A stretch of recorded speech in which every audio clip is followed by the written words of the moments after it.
What's good, YouTube? It's look at my damn glasses, boy. What the fuck?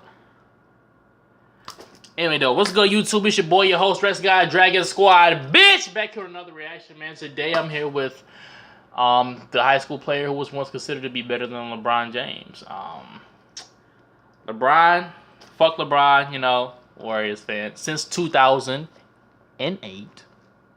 For y'all niggas that's like, oh, bandwagon, no. I was still on my team side when they were ass. What do you mean? But anyway, LeBron, fuck you, bitch. You're never gonna beat Jordan. You're not gonna get no more rings. Come over to the Lakers. Come play with Lonzo. Even though y'all ain't got Paul George, y'all get him next year. But come over to the West. Fuck you talking about? But or come over to the Warriors, my guy. Fuck you mean? But anyway, we just gonna see how this guy was better than LeBron. LeBron, you get no music at the end of this video, so fuck you. What's happened to this shit? Fuck happened to this? Let's see what happened to this man. When you want to play me? I'm gonna play you in various ways. You coming to the league. What's up, guys? Kane Loves Cali here, and this is the story of Lenny Cook, who was known as the best high school prospect in the nation in 2001, ranked ahead of LeBron James, Carmelo Anthony, and Amari Stoudemire. I'm looking to be the next superstar, not the next Kobe Bryant. Lenny Cook was a 6'6" scoring and rebounding powerhouse that had no weaknesses. He could muscle you in the post and finish at the rim, and he had a knockdown three-point shot. But a number of bad decisions kept Lenny from ever playing a single minute in the NBA. Damn. How could the accepted #1 high school basketball player in the nation not even play 1 minute in the NBA? But first, I want to thank you guys for all the channel support recently. The channel just hit 24,000 subscribers. If you are new or been here for some time, thanks for coming through and supporting the video. That nigga ugly as hell, boy. 10,000 likes. It helps my channel grow. No more delay, so let's get right into the story of Lenny Cook. Nigga. Lenny Cook was born in Atlantic City, New Jersey, and was the most dominant player in high school in the years 2000 and 2001. He was recognized across the country and especially in New York City.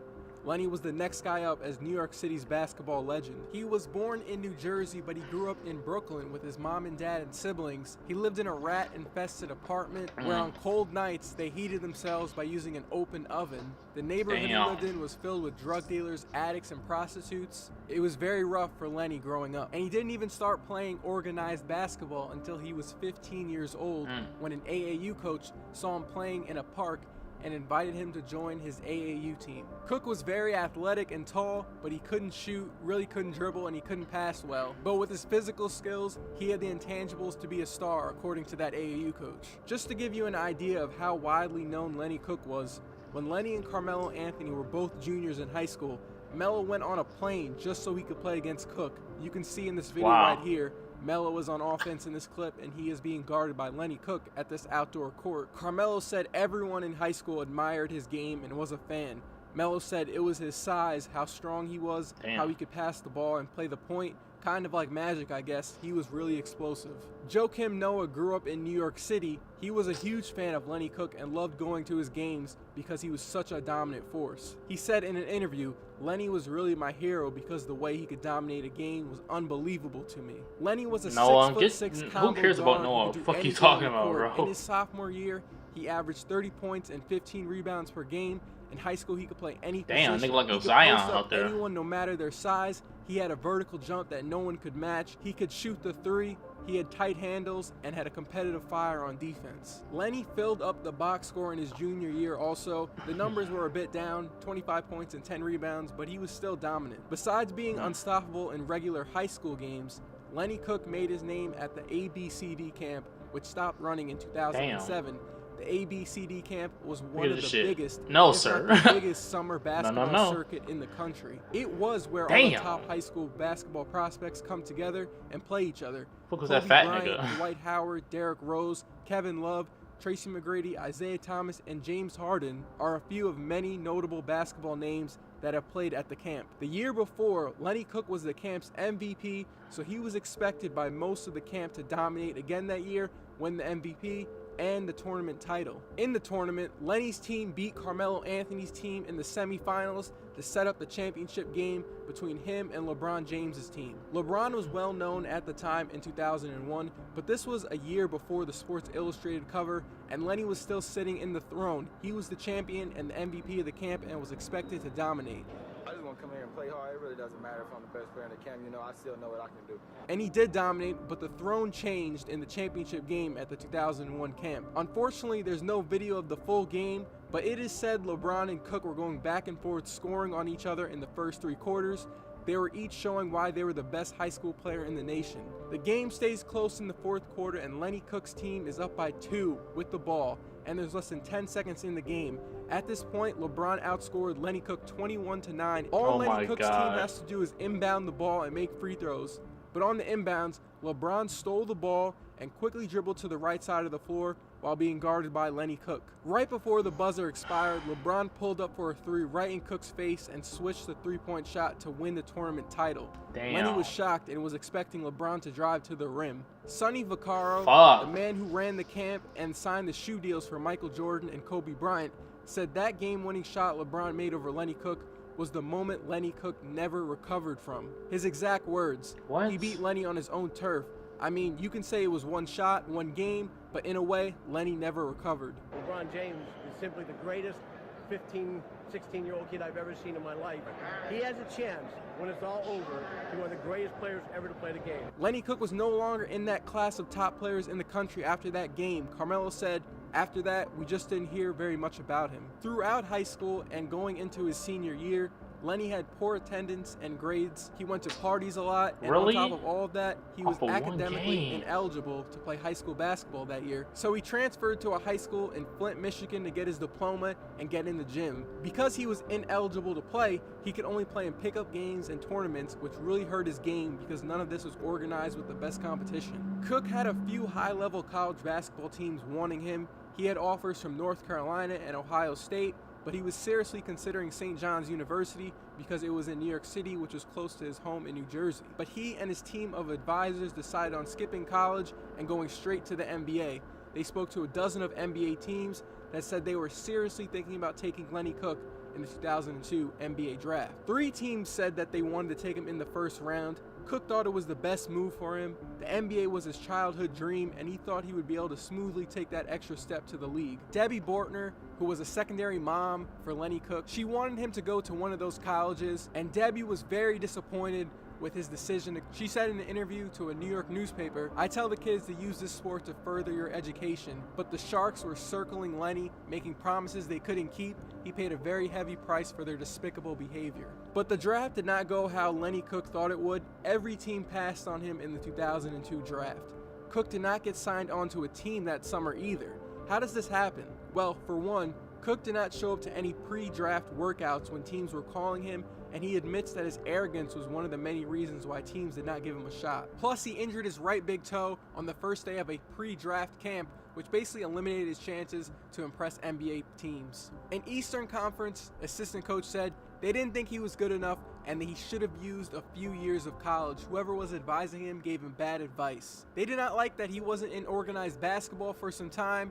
They thought he was too arrogant and he had a suspect outside game. Lenny Cook had to wait a full year before finally getting a shot in the Summer League with the Boston Celtics, but he did not look good in the small minutes he played, and he looked like a guy who went months without playing organized basketball. Cook also got a shot with the Seattle Sonics Summer League team, but that did not work out either.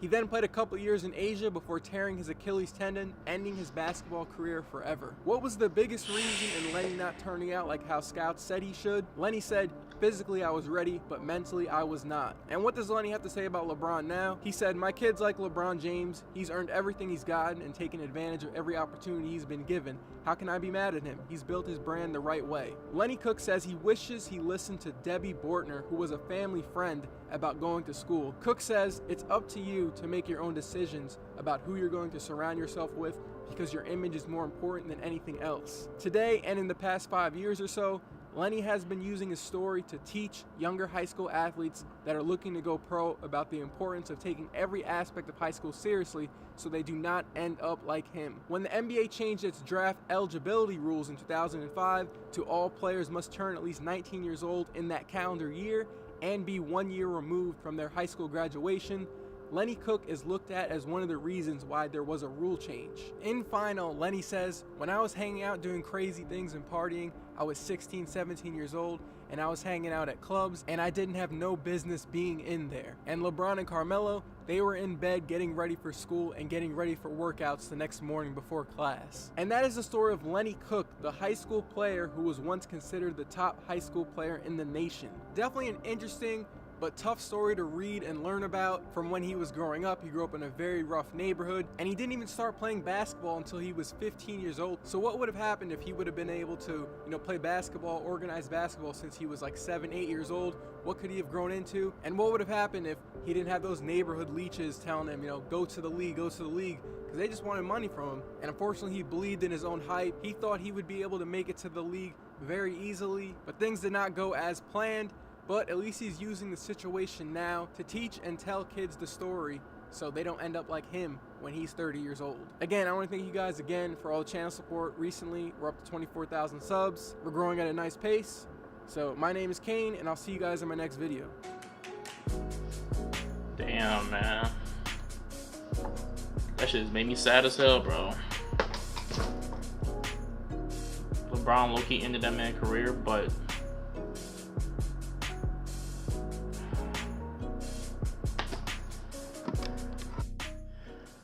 yeah, man, but like I said, man, damn, that shit is crazy, bro.